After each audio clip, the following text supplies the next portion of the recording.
എടാ വരൂല്ലട്ടോ സംസാരിച്ചു ശരിയാണല്ലോ. എന്താ പറയുന്നത്? എടാ അവനിത് എനിക്കത് ശരിയാണല്ലോ അവനോട് സംസാരിച്ചിട്ട്. നീ പോയിണ്ട്. എടാ ഞാൻ ഒരുപാട് മുന്നേ സംസാരിച്ചത് നടപടിയാണ് കേസല്ല ഒന്നും. ഇപ്പൊ എന്താ ഇവിടെ ആരുമുണ്ട് ഇനിയിപ്പോ?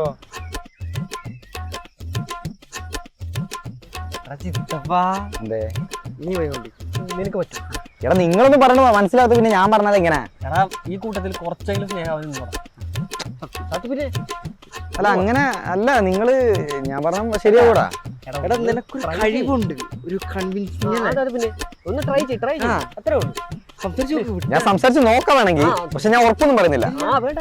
ഇവിടെ വിനു എന്താണ് നിന്റെ പ്രശ്നം? നീ എന്താണ് ഈ കൂട്ടത്തെ കൂടാതെ ഇങ്ങനെ മാറിക്കുന്നത്? ശരിയല്ല, അവര് ഫുള്ള് ഒറ്റപ്പെടുത്തലാണ്. ഞാൻ എന്നെ ഇപ്പോഴും ഒറ്റപ്പെടുത്തിയാൽ ശരിയാവൂ? എടാ നീ അതൊക്കെ വീട്ടിൽ ചെറിയ കേസ് വല്ലതും ആയിരിക്കും. എടാ നീ നമ്മുടെ കൂട്ടത്തിൽ ഇല്ലാഞ്ഞാല് അത് വേറെ തന്നെയല്ലേ? അതൊക്കെ ശരി. ഒറ്റപ്പെടുത്തലുള്ള കൂട്ടത്തിൽ എനിക്ക് താല്പര്യമില്ല. ഇപ്പൊ എന്താ നിന്റെ പ്രശ്നം? എന്താ നിന്നെ എന്താ അവർ ഒറ്റപ്പെടുത്തിയെന്ന് പറഞ്ഞു? എനിക്കൊരു ചെസ്റ്റ് പീസ് ഒന്നുമില്ല. ഇന്നലെ മന്തി കഴിക്കാൻ പോയി, ആ സമയത്ത് ഇവിടുത്തെ പ്ലാൻ ചെയ്ത് പോയതാണ് ചെസ്റ്റ് പീസ് എനിക്കാന്നുള്ളത്. പിന്നെ എനിക്ക് തന്നില്ല. ഒറ്റപ്പെടുത്തലല്ലേ? എനിക്ക് കേട്ടായി. കുഞ്ഞു മനസ്സാണ്. നിനക്കിപ്പോ ചെസ്റ്റ് പീസ് എല്ലാം ഉണ്ടേ. നിനക്ക് മന്തിയും ചെസ്റ്റ് പീസും കിട്ടിയാ പോരെ? അപ്പൊ അവർക്കോ? നിങ്ങൾക്ക് എല്ലാവർക്കും ഉള്ള ഇപ്പൊ ഇന്ന് ഞാൻ മേടിച്ചെന്നാ മതിയാ?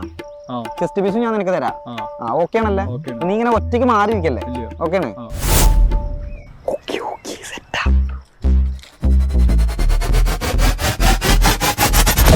എനിക്കിത് മന്തി അടിക്കണം. പൈസ ഉണ്ടോ? പിന്നെ നിന്റെ പൈസ ഇല്ല.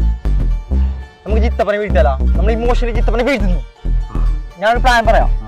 കൂടെ കഴിക്ക്. സെറ്റല്ലേ?